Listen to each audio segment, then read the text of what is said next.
अस्सलाम वालेकुम। मैं हाँ नवीद के सूरत तुसन यूट्यूब चैनल रिपोर्टर। सब तो पहले मेरे चैनल को सब्सक्राइब करो और नित नवी वीडियो देखो।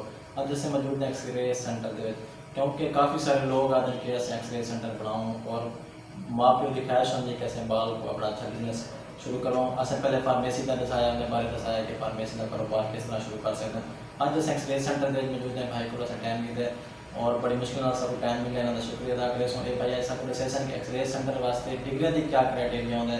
मैट्रिक के बाद क्या बंदा एक्सरे सेंटर पढ़ा सकता है या एफएससी के बाद कोई कोर्स करके पढ़ा सकता है और इनके वास्ते रूम कितने की जरूरत होती है क्योंकि हर रूम की अलग लेंथ होती है और इस वास्ते क्या क्राइटेरिया सब तो पहला सवाल करे सो भाई को सब तो पहले भाई जाने दसे एक्सरे सेंटर वास्ते क्या जरूरी है बनाने वास्ते।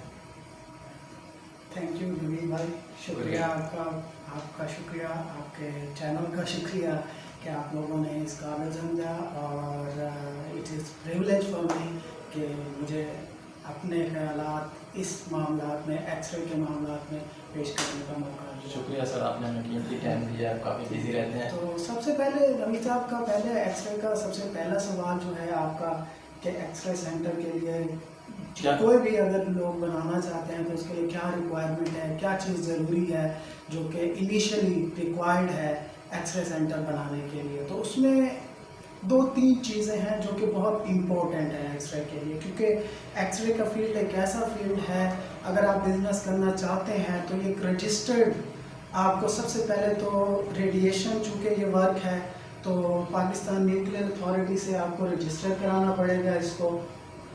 तो दो चीज़ें क्राइटेरिया होती है, एक आपको रेडियोग्राफर, ठीक है, रेडियोग्राफर जो कि एक डिग्री होल्डर होगा, वो अक्सर मैट्रिक के बाद 2 ईयर डिप्लोमा भी होता है या 1 ईयर डिप्लोमा भी होता है जो कि रेडियोग्राफर के लिए रिक्वायर्ड होता है। इसके अलावा जो है ये ज़रूरी नहीं है आपके पास, अगर आप शुरू करना चाह रहे हैं एक्सरे का बिजनेस या अपनी मशीन इंस्टॉल करना चाह रहे हैं तो ज़रूरी नहीं है आपके पास में डिप्लोमा होना ज़रूरी है।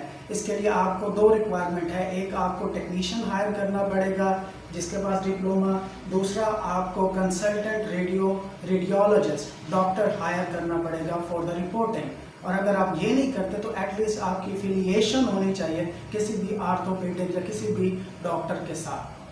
तो आई होप ये इतना आंसर इसके लिए का। जी काफ़ी हो गया, ठीक है भाई जान फरमा रहे हैं कि मैट्रिक के बाद डिप्लोमा होता है 2 ईयर वो भी कर सकते हैं और एफएससी के बाद डॉक्टर कोर्स होता है वो भी अगर किसी एक्सरे की रिपोर्ट करवानी है तो उसके लिए वो ज़रूरी है। अच्छा ये बता दें एक्सरे रूम के लिए कितनी लेंथ होनी चाहिए, क्या एरिया होना चाहिए लंबाई चौड़ाई के हिसाब से? हाँ जी, ये बहुत इम्पोर्टेंट क्वेश्चन है एक्सरे के लिए। यूजुअली जो है एक्सरे की क्वालिटीज़ होती हैं, डिफरेंट मशीन डिफरेंट क्वालिटीज़ में एक्सरे की मशीन होती है। फॉर एग्जांपल अगर आप छोटा यूनिट जिसमें अब मुख्तलिफ, मैं आपको मिसाल दूँ कि 50 mA इसकी एक क्वालिटी होती है यूनिट की, जो एक्सरे यूनिट, ये पीछे जो हमारे लगा हुआ है एक्सरे यूनिट ये 1000 mA का है, तो ये बड़ा यूनिट है। तो इसके लिहाज से हमें देखना पड़ता है कि कमरे की लेंथ या उसका मेजरमेंट्स कितनी होगी।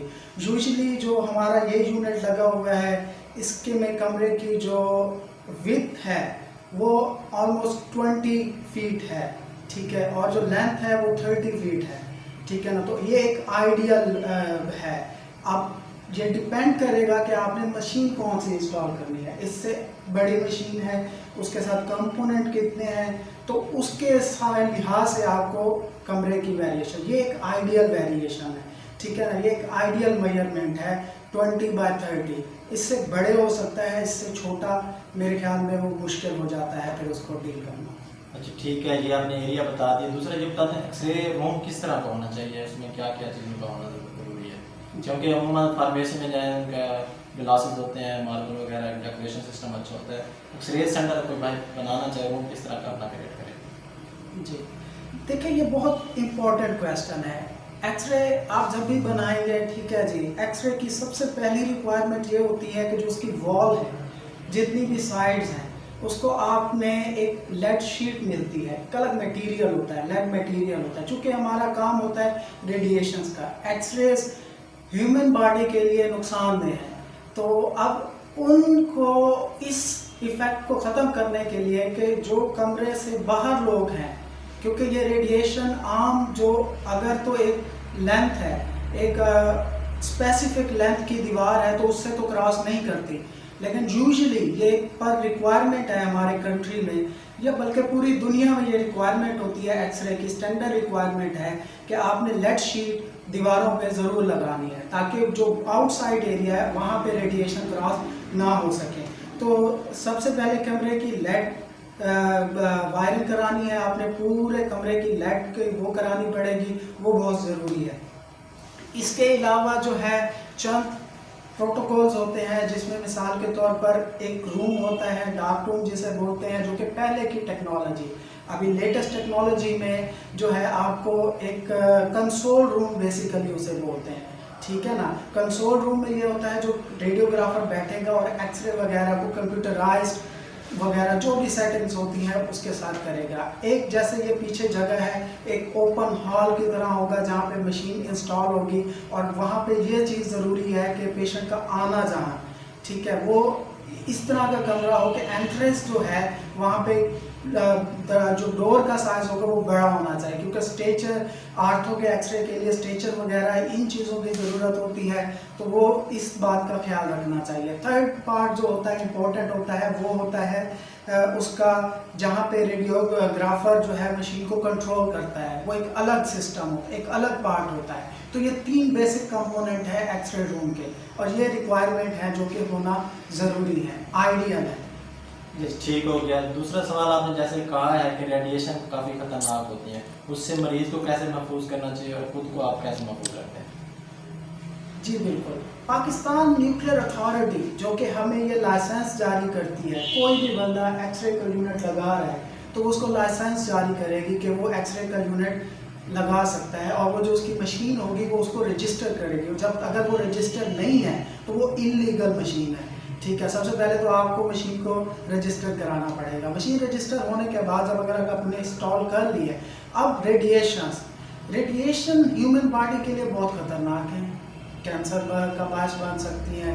स्पेसिफिकली चूँकि जो बच्चे होते हैं उनमें ग्रोथ का प्रोसेस शुरू होता है और जो हमारे सॉफ्ट ऑर्गन्स हैं जैसे हमारे हार्ट हो गए, लंग्स हो गए और रिप्रोडक्टिव सिस्टम के डिफरेंट ऑर्गन्स हैं जी, जहाँ पे सेल रिप्रोडक्शन का अमल जारी रहता है 24 आवर्स, तो वहाँ पे रेडिएशन बहुत ख़तरनाक हो सकती हैं।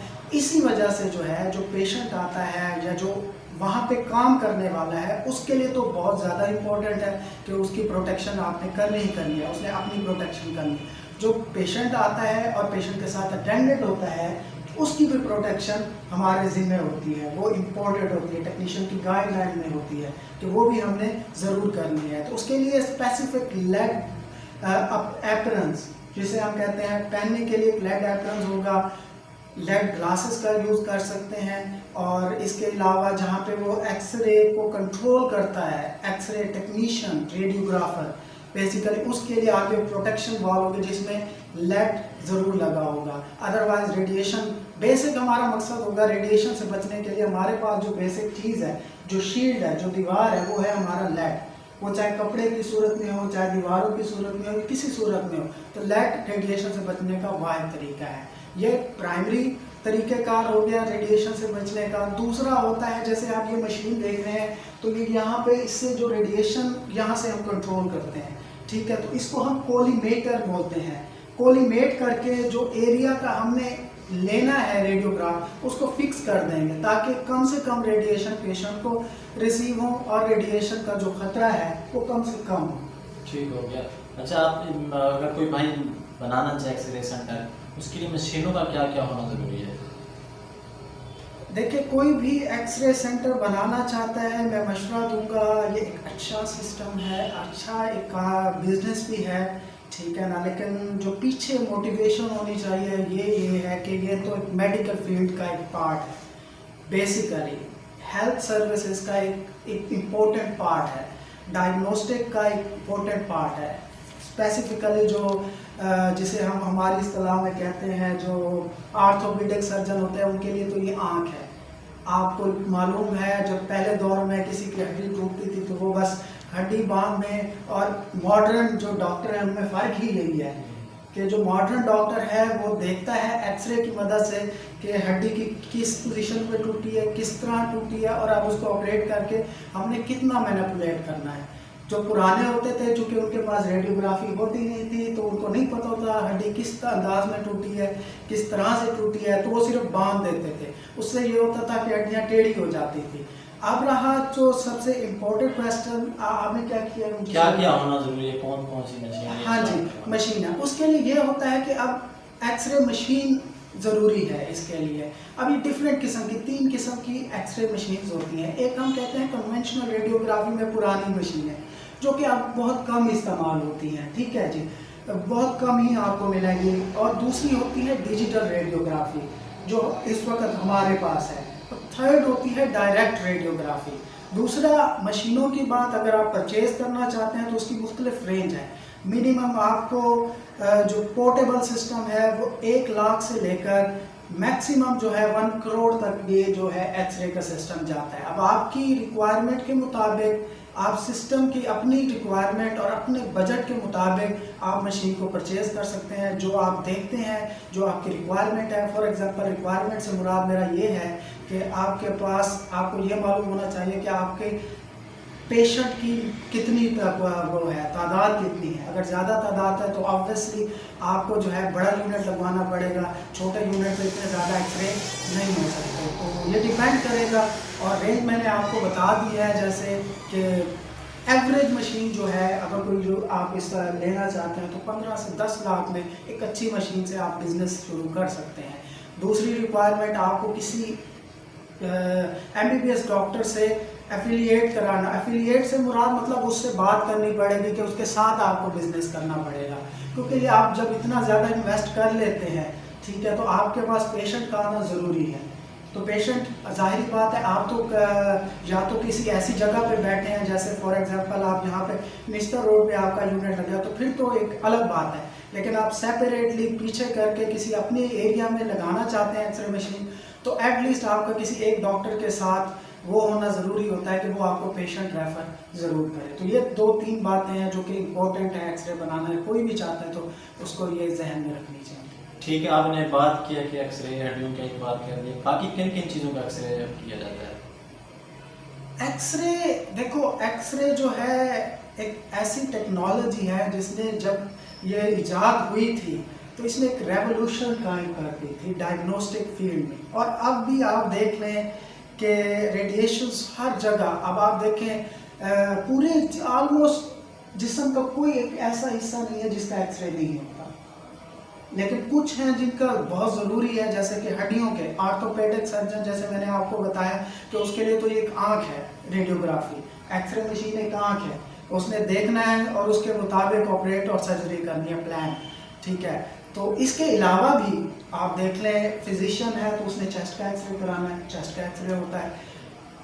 कार्डियक सर्जन है तो उसने सर्जरी के लिए हार्ट साइज देखने के लिए एक्सरे कराना है। इसी तरह यूरोलॉजिस्ट है तो उसने किडनी का एक्सरे कराना है, ठीक है ना। रिप्रोडक्टिव ऑर्गन्स है उसका करा लेते हैं अक्सर। तो एक्सरे बॉडी के हर हिस्से का तकरीबन होता है। डेंटिस्ट है तो वो दांतों का एक्सरे करा लेता है। इसी तरह न्यूरोलॉजिस्ट है तो आपके वो हेड का, स्कल के एक्सरे, फेस के कोई भी एरिया है जो ह्यूमन बॉडी का, उसका एक्सरे ऑलमोस्ट होता है। इसके अलावा भी ये एक्सरे रेडिएशन में जैसे एंजियोग्राफी, एंजियोप्लास्टी, जिसमें हार्ट की पिक्चर्स ली जाती हैं और हार्ट में जो नालियाँ होती हैं उनमें कोई ब्लॉकेज होता है, जैसे जो कि हार्ट अटैक की वजह बनता है, उसको भी आइडेंटिफाई करने के लिए रेडियोग्राफी और रेडिएशन का इस्तेमाल होता है। हमारा आखिरी सवाल ये है कि जो लोग मरीज आते हैं एक्सरे सेंटर, एक्सरे करवाने के लिए एक्सरे सेंटर में, वो किन किन चीज़ों का ख्याल करें, क्योंकि एक्सरे की काफ़ी खतरनाक रेज होती हैं? जी, ये देखिए, ये नवीद भाई, ये बहुत इम्पोर्टेंट क्वेश्चन है। और चूँकि हमारी आवाम में इस बात की इतनी अवेयरनेस नहीं है इन रेडिएशंस की, ये कितनी डेंजरस हो सकती हैं, कितनी ख़तरनाक हो सकती हैं, इसलिए जो स्टैंडर्ड SOPs हैं एक्सरे में आने के, जो कि हमने हर एक्सरे रूम में लगाए भी होते हैं हम लोगों ने, मैंने जो अपने कैरियर के दौरान देखा है, बहुत लोगों को देखा है जो कि फॉलो नहीं करते, ठीक है। तो उसमें सबसे इम्पोर्टेंट बात ये है कि आप जब भी एक्सरे यूनिट में, पहले तो आप अवॉइड करें कि आप एक्सरे रूम में सिर्फ पेशेंट को ही अलाउ करें जाना। आप जो अटेंडेंट है कोशिश करें वो आउटसाइड द रूम वेट करें। और अगर किसी सूरत में अटेंडेंट का साथ आना ज़रूरी भी है तो उसके लिए ये है कि वो जो वहाँ पे रेडियोग्राफर या टेक्नीशियन है उसको कहे, एश्योर करे कि मुझे लेड एप्रन ज़रूर दे, ठीक है। पेशेंट को तो रेडिएशन लगनी है, उसको तो हम लेड एप्रन नहीं पहना सकते, लेकिन उसके लिए ये श्योरिटी होती है और यूजुअली हम करते भी हैं, ठीक है ना। जो अटेंडेंट होता है उसको हम लेड एप्रन वगैरह पहना देते हैं ताकि वो प्रोटेक्ट रहे रेडिएशन से, ठीक है जी। ठीक हो गया, शुक्रिया।